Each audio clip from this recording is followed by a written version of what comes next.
วันที่11-13 มีนา2025นี้ท่านพลเอกจันทร์สมรจัญญราษฎร์กรรมการกรมการเมืองศูนย์กลางภาครองนายกรัฐมนตรีพร้อมด้วยคณะ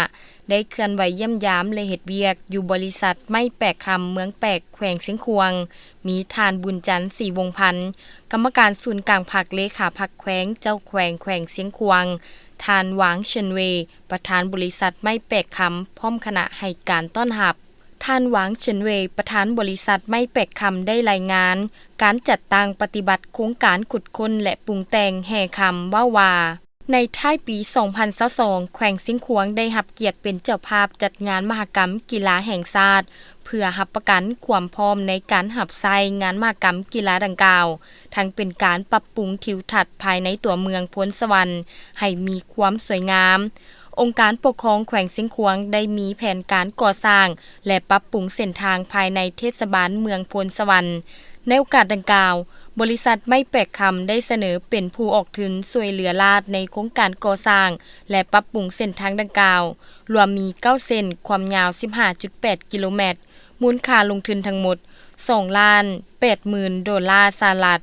พร้อมทั้งช่วยเหลือลาเครื่องมืออุปกรณ์การแพทย์จำนวนหนึ่งให้แก่แผนกสาธารณสุขแขวงเสียงขวางมูลค่า 1 ล้านดอลลาร์สหรัฐและบริษัทก็ได้เสนอไปยังรัฐบาลเพื่อขอแลกเปลี่ยนพัฒนาโครงการขุดค้นและปรุงแต่งคำตั้งอยู่บ้านน้ำเกาะเมืองแปกเพื่อดำเนินการพัฒนาและขุดค้นในวันที่25 ธันวาคม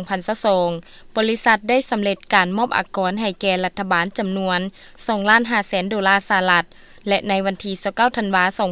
2022ได้เซ็นสัญญาขุดค้นและปรุงแต่งแห่คำเข้าแบบทดลองกับรัฐบาลเนื้อที่496 เฮกตาร์พร้อมเดียวกันนี้บริษัทยังได้ให้การช่วยเหลือลาก่อสร้างอาคารโรงเรียนปฐมบ้านน้ำเกาะเส้นทางปูเบตงภายในบ้านน้ำเกาะกว้าง6เมตรยาว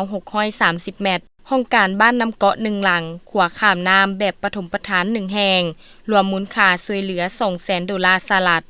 บริษัทไม้แปกคำได้รับอนุญาตขุดค้นและใบอนุญาตสร้างตั้งโรงงานในวันที่8 มิถุนายน 2023ได้ผลิตเป็นผลิตภัณฑ์ค้ำแทงจำนวน2ครั้งและได้ส่งออกผลิตภัณฑ์ค้ำแทงน้ำหนักจำนวน 44,956 กิโลได้สำหรับอากรประจำปี 2024ให้แก่รัฐบาลจำนวน 1,333,375 ดอลลาร์สหรัฐปัจจุบันบริษัทได้ลงทุนไปแล้วทั้งหมด 14 กว่าล้านดอลลาร์สหรัฐในระยะดำเนินโครงการสามารถแก้ไขปัญหาเวียกเหตุงานทำให้ประชาชนเขตดังกล่าวจำนวน 2,135 คนปัจจุบันมีพนักงานคนลาวที่เวียกประจำอยู่โครงการจำนวน 40 คนนับแต่บริษัทเริ่มดำเนินพัฒนาโครงการเป็นต้นมาได้มีการเซานำไส้เครื่องกลจักรและยานพาหนะของประชาชนในเขตท้องถิ่นมูลค่า 954,408 ดอลลาร์สหรัฐในวันที่ 6 มีนาคม